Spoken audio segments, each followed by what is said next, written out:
میں ایک دفعہ جاپان گیا، میں جب گزر رہا تھا تو وہاں او کی آواز آئی، پھر میں آگے گیا، پھر او، تو مجھ سے رہا نہ گیا، کیا ہو رہا ہے؟ احتجاج کر رہے ہیں، اندازہ کریں، کام نہیں رکا، پروڈکشن جاری ہے، مگر اپنا احتجاج انہوں نے ریکارڈ کروایا او کر کے۔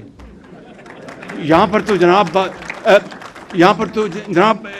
اسلام آباد پر اپنا لشکر کشی ہو جاتی ہے، اور ایک دن کا نقصان 190 ارب روپے ہے، ایک دن کا نقصان 190 ارب روپے ہے۔ یہ غریب قوم ہے، کون اس کا حساب دے گا؟ تو میں سمجھتا ہوں کہ میں نے اس طرح کہا کہ میں اپنا سیاست میں نہیں جاؤں گا آج، کیونکہ پھر اگر الیکشن کی بات ہوئی تو بات بہت دور تک جائے گی۔ صرف یہ کہنا چاہتا ہوں کہ اگر ہم نے اپنی قوم کو بنانا ہے، ملک کو بنانا ہے، تو اس کے لیے انشاءاللہ ہم آپ کے ساتھ مل کر ہر وہ کام کرنے کے لیے تیار ہیں۔ دیکھیے کہ ہماری ٹیم نے IMF سے پورا کیس لڑا، اور جو اسپیشل اکنامک زونز ہیں 19 ان سے اپنا لے لیا کہ جناب یہ آپ نے پہلے نوٹیفائی کیے ہوئے ہیں، یہ آپ کریں۔ اس میں کراچی میں، اپنا پورٹ قاسم میں، پورے پاکستان میں وہ ایکسپورٹ زونز ہیں۔ یہ ایفرٹ کی گئی، پہلے IMF نے انکار کر دیا۔ جب انہوں نے دیکھا کہ یہ ایک جینوئن کیس ہے، تو میں سمجھتا ہوں کہ یہ وہ معاملات ہیں، یہ وہ ایفرٹس ہیں جو کہ وفاق صوبوں کے ساتھ مل کے کر رہا ہے، اور انشاءاللہ میں آپ کو یقین دلاتا ہوں کہ اس کے لیے ہم ہر قربانی دیں گے، محنت کریں گے، اور دن رات محنت کریں گے، پاکستان کو عظیم بنائیں گے۔ جس طرح احسن اقبال صاحب نے کہا کہ معیشت کی ترقی جڑی ہوئی ہے سیاسی استحکام کے ساتھ، اور سیاسی استحکام جڑا ہوا ہے معاشی ترقی کے ساتھ، لازم و ملزوم ہے۔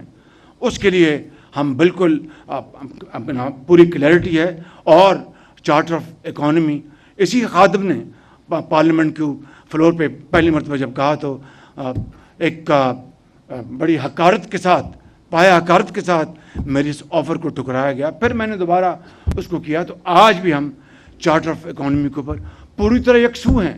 اگر چارٹر آف اکانومی کے لیے ہم بیٹھ جائیں تو یقین کریں کہ ہمارے آدھے مسائل وہیں ختم ہو جائیں گے۔ اس لیے میں سمجھتا ہوں کہ ملک کے اندر ایک تحمل، برداشت، ہارمنی کی انتہائی ضرورت ہے، اور اسی وجہ سے انشاءاللہ ہم کامیابی حاصل کریں گے۔ Solar is the name of the game. میں نے منسٹری آف پاور کو کہہ دیا ہے کہ مجھے آپ کوئی اور راستہ نہ بتائیں۔ اگر ہمیں اپنے جو دقیانوسی، جو گیس گزلنگ، ہمارے جو انیفیشنٹ جو پروجیکٹس ہیں، آپ کو میں قصہ بتاتا ہوں۔ ایک جو جینکوز ہیں، ان میں جو جنک ہے یہ بند پڑا ہے کئی سالوں سے، سکریپ ہے بالکل، مگر ان جینکوز کی رکھوالی پتہ کون کر رہے ہیں؟ جو 7 ارب روپیہ سالانہ تنخواہیں لیتے ہیں۔ 7 ارب روپیہ، 1 کلو واٹ بجلی پیدا نہیں کرتے، 1 کلو واٹ، اور وہ جنک ہے، جنک بند پڑا ہے 17 سال سے، مٹی، اور وہ بالکل دفن ہو چکا۔ اور اب ہم نے جناب اس کو کہا کہ آپ بیچیں۔ اس کے لیے میں تفصیل میں جا رہا، انشاءاللہ ہم کریں گے۔ اسی طریقے سے جو شمسی توانائی ہے، جس کو اللہ تعالیٰ نے پاکستان کو مالا مال کیا، بلوچستان میں سب سے زیادہ شعائیں ہیں، جنوبی پنجاب میں اس کے بعد شعائیں ہیں۔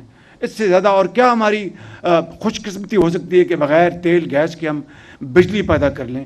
بلوچستان میں ہم نے الحمدللہ وہاں کی صوبائی حکومت کے ساتھ مل کر 28,000 جو ٹیوبویلز ہیں ان کا ہم نے منصوبہ وہ شروع کیا ہوا ہے۔ بہت اس میں وفاق بھی کنٹریبیوٹ کر رہا ہے، اور بلوچی حکومت بھی کنٹریبیوٹ کر رہی ہے۔ پنجاب میں مریم نواز صاحبہ نے وہاں پر سولرز کا بہت بڑا منصوبہ بنایا، سندھ میں بھی اس پر کام کیا جا رہا ہے۔